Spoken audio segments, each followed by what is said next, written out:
내가 명하는 이 일에 너희를 칭찬하지 아니하나니 이는 너희의 모임이 유익이 못되고 도리어 해로움이라. 먼저 너희가 교회에 모일 때에 너희 중에 분쟁이 있다함을 듣고 어느 정도 믿거니와 너희 중에 파당이 있어야 너희 중에 옳다 인정함을 받은 자들이 나타나게 되리라. 그런즉 너희가 함께 모여서 주의 만찬을 먹을 수 없으니 이는 먹을 때에 각각 자기의 만찬을 먼저 갖다 먹으므로 어떤 사람은 시장하고 어떤 사람은 취함이라. 너희가 먹고 마실 집이 없느냐? 너희가 하나님의 교회를 업신여기고 빈궁한 자들을 부끄럽게 하느냐? 내가 너희에게 무슨 말을 하랴? 너희를 칭찬하랴? 이것으로 칭찬하지 않노라. 내가 너희에게 전한 것은 주께 받은 것이니 곧 주 예수께서 잡히시던 밤에 떡을 가지사 축사하시고 떼어 이르시되 이것은 너희를 위하는 내 몸이니 이것을 행하여 나를 기념하라 하시고 직후에 또한 그와 같이 잔을 가지시고 이르시되 이 잔은 내 피로 세운 새 언약이니 이것을 행하여 마실 때마다 나를 기념하라 하셨으니 너희가 이 떡을 먹으며 이 잔을 마실 때마다 주의 죽으심을 그가 오실 때까지 전하는 것이니라. 그러므로 누구든지 주의 떡이나 잔을 합당하지 않게 먹고 마시는 자는 주의 몸과 피에 대하여 죄를 짓는 것이니라. 사람이 자기를 살피고 그 후에야 이 떡을 먹고 이 잔을 마실지니 주의 몸을 분별하지 못하고 먹고 마시는 자는 자기의 죄를 먹고 마시는 것이니라. 아멘. 네. 우리는 이제 1년에 한 2번 정도 이제 성찬식을 이제 갖습니다. 보통 이제 부활절에 한번 이렇게 하고 또 추수감사절 아니면 이제 성탄절에 이렇게 성찬을 하게 되는데요. 권사회에서 포도주와 이 떡을 잘 준비해 주시고 또 장로님들과 안수 집사님들이 성찬위원으로 이렇게 함께 섬겨서 이 성찬식을 이 전성도가 진행하게 됩니다. 이 떡과 이 잔에 참여를 하면서 그리스도의 십자가와 부활에 우리가 함께 동참합니다. 이 성찬을 생각을 하면 거룩하고 은혜로운 시간을 우리가 떠올리게 됩니다. 예수님의 몸과 피를 기억하면서 주님의 그 사랑을 고백하는 시간이 되기 때문입니다. 그런데 오늘 이 고린도 이 교회에서는 이러한 성만찬에 대해서 바울은 쓴소리를 하고 있습니다. 도대체 무슨 일이 있었기에 바울이 쓴소리를 하려는 것일까요? 성찬이 가지는 진정한 의미가 무엇일까요? 오늘 이제 본문을 통해서 우리가 이 성찬이 가지고 있는 진정한 의미를 가지고 함께 은혜를 나누기를 소망합니다. 먼저 17절부터 19절까지의 말씀을 우리 함께 보겠습니다. 17절부터 19절까지의 말씀입니다. 우리 17절 19절 말씀 함께 읽어볼까요? 시작. 내가 명하는 이 일에 너희를 칭찬하지 아니하나니 이는 너희의 모임이 유익이 못되고 도리어 해로움이라. 먼저 너희가 교회에 모일 때에 너희 중에 분쟁이 있다함을 듣고 어느 정도 믿거니와 너희 중에 파당이 있어야 너희 중에 옳다 인정함을 받은 자들이 나타나게 되리라. 바울이 칭찬하지 않는 일이 있다 이렇게 말하고 있습니다. 너희의 모임이 유익이 되지 않고 오히려 해롭다 이렇게 말합니다. 우리 교회는 그냥 예배만 드리고 가면 된다고 생각하는 분들이 있습니다. 그러나 이 예배 요소를 보면 그 중에 중요한 것 중에 하나가 코이노니아라고 해서요, 성도 간의 교제가 포함이 되어 있습니다. 초대 교회에서는 예배는 하나님께 드리는 이 수직적인 행위뿐만 아니라 그리스도의 몸 안에서 서로 연합하는 이 수평적인 교제 가지를 포함하고 있고 지금도 마찬가지입니다. 이것이 코이노이아라고 합니다. 그리스도의 몸이 교회인 것처럼 우리 몸도 이 팔과 다리가 각각 있는 것이 아니라 혈관을 통해서 연결되어 있습니다. 이 머리에 혈액이 공급이 되지 않으면 제 기능을 못할 뿐만 아니라 계속 공급이 안 되면 이제 괴사되잖아요. 그것처럼 성도 간의 교제가 없으면요, 처음에는 그냥 괜찮은 것 같지만 어느 순간 자신의 그 생각이나 자신의 뜻 안에서 고립이 될 수밖에 없습니다. 그래서 이제 우리가 클럽 모임을 하는 것, 또 소그룹 모임을 하는 것은 이런 것들을 이제 권면을 드리게 되는데, 이것은 우리가 영적으로 건강해지는 일이기 때문에 권면을 드립니다. 그런데 이 권면을 드려도요, 보통 이제 종종 부담스러워하거나 꺼리는 경우들을 이제 볼 수가 있습니다. 근데 이제 그분들도 이제 이야기들을 이제 나누다 보면은 대부분 이제 그 꺼리는 이유가 상처 때문에 꺼리게 됩니다. 마음을 열고 교제하고 예전에 이렇게 연결이 되었는데 성도들이 자신의 뒤통수를 친다든지, 또 다른 자신의 말을 막 다른 사람들에게 옮긴다든지, 뭐 이런 걸로 인해서 고통을 가지고 있는 분들이 있게 됩니다. 이러한 모임들이 이렇게 되면 유익하기보다는 해롭게 느껴질 때가 있는 것입니다. 그래서 이렇게 모임을 해서 뭐 하나. 그래서 어느 교회는 성경만 읽고 마치는 경우도 있습니다. 그냥 뭐 다른 얘기 하지 마시고 성경만 읽고 마칩시다, 이렇게 하는 교회도 있어요. 괜한 교제로 인해서 고통스러우니까 그냥 말씀만 보고 끝내는 게 낫다라고 생각하는 것입니다. 그러나 교제 자체가 나쁜 것이 아니라 잘못된 교제가 이 영혼을 병들게 한다는 것을 우리는 알 수 있습니다. 바울이 이 칭찬할 수 없었던 그런 문제는 무엇일까? 이러한 모임에 이 파당이 생기기 때문이라고 얘기하고 있습니다. 19절에 보면 너희 중에 파당이 있어야 너희 중에 옳다 인정함을 받는 자들이 나타나게 되리라, 이렇게 말하는 것은요, 교회 안에 파당이 있을 수 있다는 것을 인정하고 있다는 것이고, 이러한 파당이 있을 때 진짜 어떤 사람이 옳은 사람인지, 어떤 사람이 인정받는 사람인지 그때 사실 드러내게 된다는 것을 얘기합니다.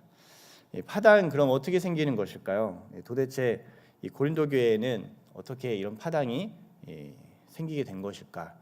20절부터 22절 말씀을 우리 한번 읽어보겠습니다. 20절부터 22절 말씀 읽어볼까요? 시작. 그런즉 너희가 함께 모여서 주의 만찬을 먹을 수 없으니 이는 먹을 때 각각 자기의 만찬을 먼저 갖다 먹음으로 어떤 사람은 시장하고 어떤 사람은 취함이라. 너희가 먹고 마실 집이 없느냐? 너희가 하나님의 교회를 업신여기고 빈궁한 자들을 부끄럽게 하느냐? 내가 너희에게 무슨 말을 하랴? 너희를 칭찬하랴? 이것으로 칭찬하지 않노라. 파당이 생긴 이유가 뭐냐라고 했을 때 이 고린도 교회 성만찬을 얘기를 하고 있습니다. 초대교회 성만찬은요, 사도행전 2장 42절에 보면 이렇게 말을 해요. 사도행전 2장 42절에 한번 읽어볼까요? 시작. 그들이 사도의 가르침을 받아 서로 교제하고 떡을 떼며 오로지 기도하기를 힘쓰니라. 가르침과 교제와 성만찬, 기도, 이것이 이제 예배의 요소기도 하지만 이러한 영적인 말씀이 나눠지고 또 성도들에게 음식과 교제가 있었습니다. 영과 육의 양식이 함께 나눠지는 것이죠. 이게 날마다 있었던 것입니다. 그래서 성찬, 우리는 이제 작은 포도주랑 떡 이렇게 나눠서 성찬식을 하지만 사실 초대교회에서는 이 음식을 먹는 것과 함께 이 성찬이 이루어지게 되었다는 것입니다. 그래서 함께 그리스도의 몸으로 이 교제하면서 이 성만찬을 하면서 자라가게 됐던 것이 교회였습니다. 우리는 1년에 2번 정도 하지만 그 당시에는 매일같이 이러한 시간을 보낸 것입니다. 그런데 성찬의 방식에는 문제가 없었지만 이 성찬을 대하는 이 마음에 문제가 생기게 됩니다. 그것은 이 부유한 사람들의 음식을 가지고 와서요, 먼저 이 음식을 먹었고 가난한 사람이나 어떤 멀리 있던 사람들은 먹을 수가 없었던 것입니다. 한 공동체 안에서 누구는 주게 되고 누구는 주지 않는 차별이 생기게 되는 것이에요. 우리가 이 대단한 교리적 논쟁이 사람을 나뉘게 하는 것 같지만요, 사실은 그 작은 것 하나에 이 마음이 다치고 상처받게 되는 일들이 우리에게 심심치 않게 등장하게 됩니다. 파당은 처음부터 뭐 큰 이념의 차이로 생기는 것이 아니라 나는 옳고 너는 틀렸다라는 이 마음에서 시작이 됩니다. 그래서 공동체 행사나 이 기획을 할 때요, 가장 중요한 것은 이렇게 행사 잘 치렀다가 아니고 이 사역에 소외된 사람이 없느냐라는 것을 보는 거예요. 열심히 헌신했던 이 사람들을 사실 박수를 받으려고 한 것은 아닙니다. 근데 소외가 될 때요, 어쩌면 물론 이제 아예 참여를 못한 사람들도 살펴야 되지만요, 열심히 했던 사람들도 살펴야 되는 거예요. 왜냐하면 열심히 한 사람들은, 헌신한 사람들은요, 그냥 이제 칭찬도 안 해주고 인정도 안 해주고, 그리고 또 그냥 뭐 그러려니 하면서 소외시키는 경우도 있기 때문이에요. 그래서 열심히 리더십을 가지고 사역에 임원을 했던 분들도 격려하는 것도 굉장히 중요합니다. 또 어떠한 조건을 가지고 영혼을 소외시키거나 또 이렇게 되면 그것이 또 상처가 되기도 합니다. 너는 이걸 이런 사람들만 이제 할 수 있다는 식으로 한다든지, 이렇게 되면 누구는 들어올 수 있고 누구는 들어올 수 없는 이러한 이제 어려움이 생기게 되면 또 상처가 생기게 되는 것이죠. 그래서 아무리 기준이 있고 명확하게 무엇이 있다고 해도요, 누군가 소외되지 않도록 하는 것은 정말 중요한 일입니다. 제가 이제 행정 쪽의 일을 지금 담당하면서 많이 경험하는 것 중에 하나가 이 소외를 저도 이제 많이 의도치 않게 시키는 경우들이 있어요. 그게 뭐냐면 명단을 누락하는 경우들이 이제 있게 되는 거예요. 실수니까 그럴 수도 있지라고 생각할 수도 있겠지만요, 누군가는 조용히 자신을 이제 소외시키는 결과가 되기 때문에요, 저도 이걸 하면서 꼼꼼하게 살피려고 노력을 많이 합니다. 이번에도 이 클럽 모임 이렇게 발표를 했는데 좀 몇 분이 이게 또 이렇게 누락이 된 부분이 있어서 제가 찾아가서 죄송합니다, 저희 불찰입니다 이렇게 얘기를 드렸었어요. 그만큼 이 소외시키는 것은 굉장히 이 파당을 나누게 하거나 분열케 하는 이 시작점이 되기 때문이에요. 이렇게 형제를 소외시키는 일은 교회를 업신여기는 일로 사도 바울은 이 규정을 합니다. 업신여긴다는 것은 원어로 보면요, 가치없게 여기고 멸시하고 무시한다는 의미를 갖고 있습니다. 사람을 멸시한 것이 아니라 하나님의 교회를 멸시한 일이다라고 얘기하는 것입니다. 사람이 귀히 보는, 하나님이 귀히 보는 그 영혼을 낮추어서 무시하는 것은요, 하나님이 결코 칭찬을 하지 않습니다. 사도 바울도 이것을 계속 칭찬할 수 없는 일이다 특히 얘기하는 이유는요, 하나님의 몸된 교회를 업신 여기기 때문입니다. 그렇다면 하나님이 원하시는 성만찬, 하나님이 정말 목적하시는 성만찬은 무엇일까요? 우리 23절부터 29절까지의 말씀을 보겠습니다. 23절부터 29절까지의 말씀입니다. 읽어보겠습니다. 시작. 내가 너희에게 전한 것은 주께 받은 것이니 곧 주 예수께서 잡히시던 밤에 떡을 가지사 축사하시고 떼어 이르시되 이것은 너희를 위하는 내 몸이니다니 이것을 행하여 나를 기념하라 하시고 식후에 또한 그와 같이 잔을 가지시고 이르시되 이 잔은 내 피로 세운 새 언약이니 이것을 행하여 마실 때마다 나를 기념하라 하셨으니 너희가 이 떡을 먹으며 이 잔을 마실 때마다 주의 죽으심을 그가 오실 때까지 전하는 것이니라. 그러므로 누구든지 주의 떡이나 잔을 합당하지 않게 먹고 마시는 자는 주의 몸과 피에 대하여 죄를 짓는 것이니라.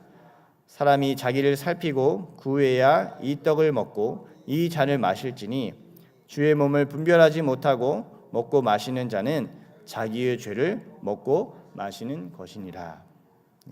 바울은 이 성만찬의 의미에 대해서 의미로 이렇게 들어가면서 설명을 합니다. 예수님은 잡히시던 밤에 이 떡의 축사를 하셔서 떡을 떼어내십니다. 이 자신에게 닥치는 이 고난, 이 십자가 앞에서 이 떡을 떼십니다. 이 떡을 뗀다는 건요, 자신을 내어 준다는 것입니다. 고통의 시간으로 자신을 넘기겠다는 것을 의미합니다. 이것은 너희를 위한 내 몸이다라고 말씀을 하시는 거예요. 성만찬의 자리는 내가 무엇을 얻는 자리가 아닙니다. 그리고 예수님이 나에게 무엇을 주셨는지를 기억하는 자리입니다. 이어서 얘기합니다. 이 잔은 내 피로 세운 새 언약이다. 이것은 무슨 의미입니까? 자격 없는 내가 예수님의 피로 하나님과 감히 연결될 수 없는 그 존재가 하나님과 함께 할 수 있는 존재가 됐다는 것을 얘기합니다.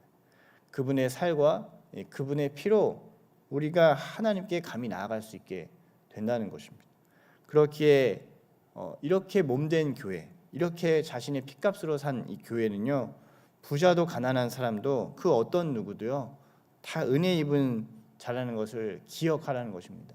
여기서 아무리 부자여도요, 아무리 가난한 사람도요 주님의 몸된 교회라는 것을 얘기하고 있다는 것입니다.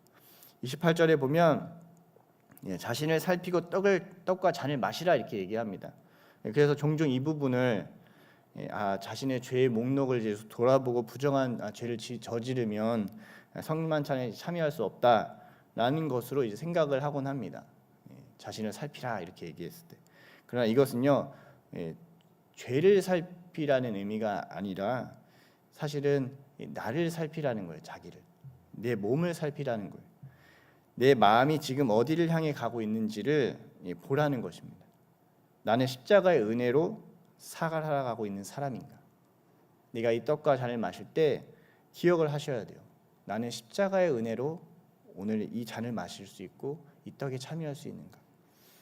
나는 다른 성도들을 그리스도의 몸으로 보고 있는가? 그걸 보라는 것이에요. 우리는 너무 쉽게 판단하고 정죄하고 구별짓고 당을 짓습니다. 그러나 그가 교회를 함께 이루어 가고 있다면 주님께서 우리에게 묻고 있는 것입니다. 그가 내 몸이다. 지극히 작은 자에게 한 것이 곧 나에게 한 것이다.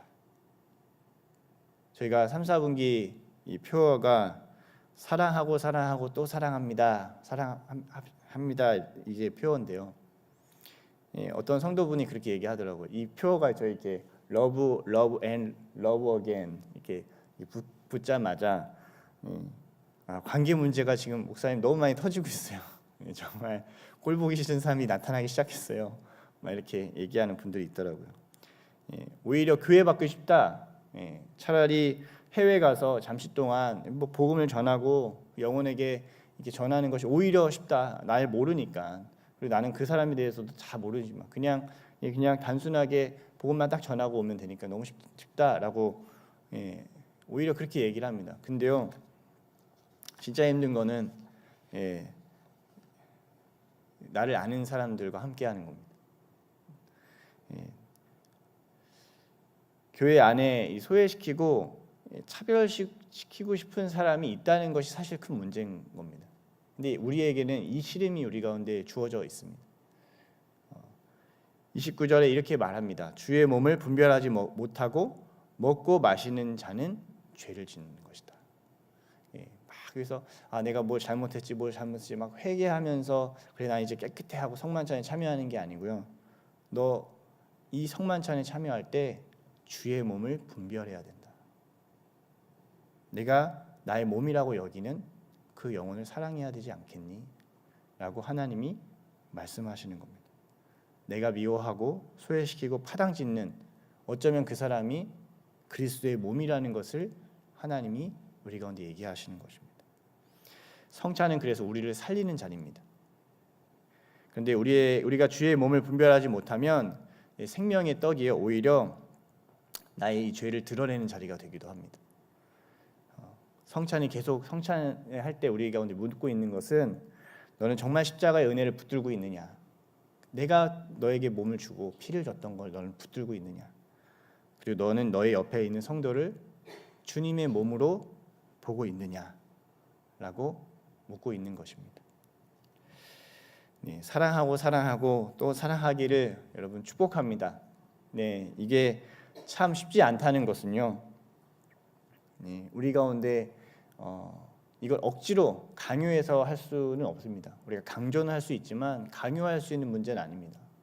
하지만 우리가 주님 앞에 몸부림치셔야 되는 것은 하나님, 내가 내 판단과 내 기준 안에서 사람들을 재단하고 판단하고 내가 하나님처럼 되는 그 자리로 가지 않고 하나님 내게 주신 그 은혜, 내게 주신 그 사랑 앞에 나도 엎드려서 주님의 몸된 교회를 함께 지켜나가기를 소망합니다. 이 고백을 통해서 우리가 진정으로 우리 성찬식 할 때 그냥 내가 가지고 있는 죄만 회개하는 것에 멈추는 것이 아니라 우리 함께 이뤄가는 이 몸된 교회를 세워가는 정말 사랑하고 또 사랑함으로 그 영혼을 세워가고 또 나를 세워가서 이 그리스도의 몸된 교회를 온전하게 세워가는 우리 모두가 되시기를 예수님을 축복합니다. 아멘.